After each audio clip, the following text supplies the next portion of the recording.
I admit I was wrong. John Eustace has figured it out and he's done it fairly decently and fairly quickly as well over the course of the last couple of games. And Derby County have certainly got better and better as the last few games have gone on. And I think the QPR game was absolutely a big step in the right direction. Now, do not get me wrong. Pressure could still return. This doesn't mean that it is all said and done and John Eustace is set in stone for life. You all know that a few results can change everything, as has the last couple of results. Now, if you have not done so already, make sure you hit that like button, hit that subscribe button and turn on that notification bell. But let's talk all about John Eustace. If you have not done so already, check out the links down in the description. We're trying to hit 50 subscribers on the gaming channel so that I can live stream FC, Football Manager and all things like that. So make sure you go and subscribe over there and I'll catch you in one of the live streams soon. Now, don't get me wrong. I'm always here to admit when I'm wrong. I'm happy to say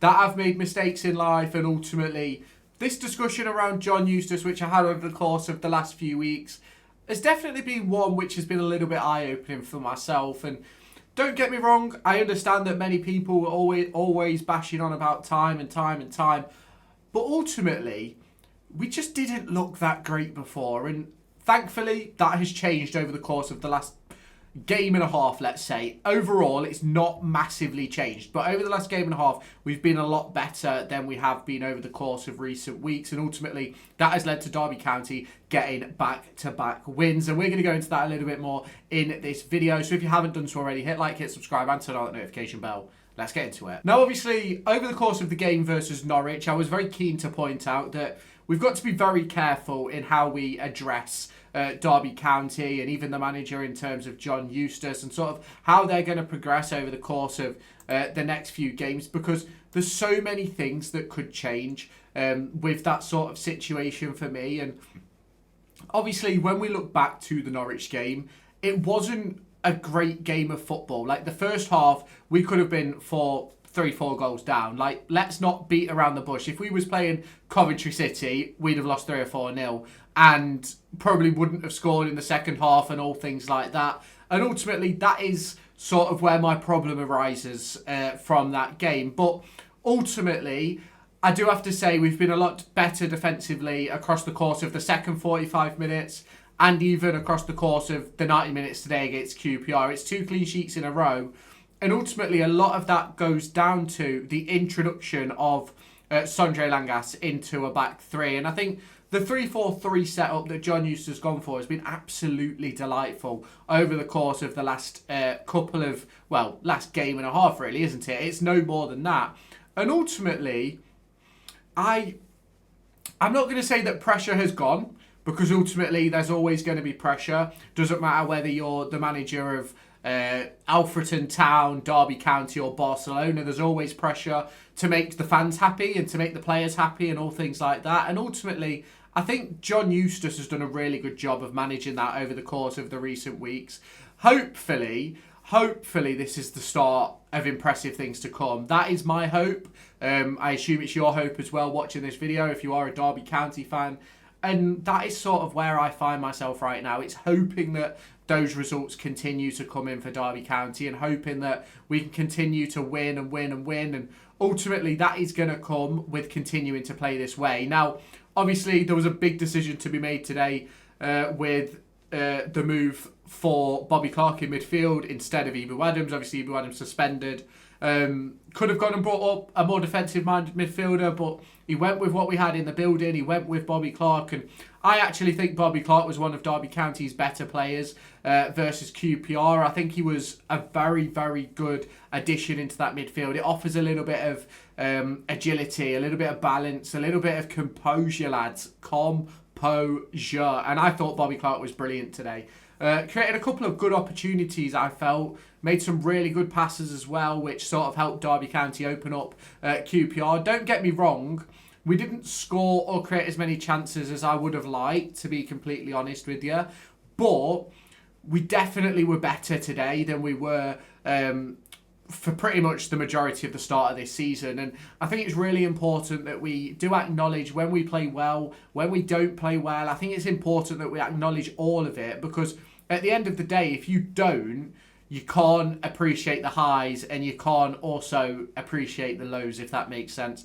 And I think as a Derby County fan over recent years, we've had a lot of highs and lows to deal with, and I think that it's definitely been an improvement over the course of the last few games. Now, I have on occasion over the course of this season discussed Derby County's changes, and we're going to do that again in this video. So let's look at the game versus QPR.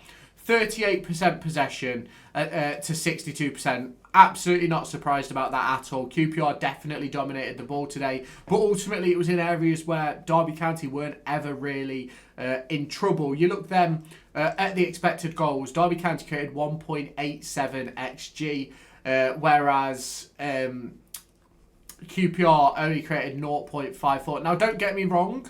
The goal from Carlton Morris accounts for a vast majority of that XG with 0.91, but ultimately a very, very good performance from Derby today. 12 shots, 4 on target, 4 big chances created, which I think is absolutely massive. 7 shots inside the box, which I think is huge. And then if we look at touches inside the opposition box, we had 17 out of the game, which was about 5 more than that of QPR. If we then go and take a look back at Derby County's game in midweek against Norwich City, again, very similar in terms of better XG, 0.71 to 0.31. But if we go down to touches in the opposition box, we was actually bettered in that game by Norwich City. But if we split it to... actually, sorry, that was just the second half, by the way.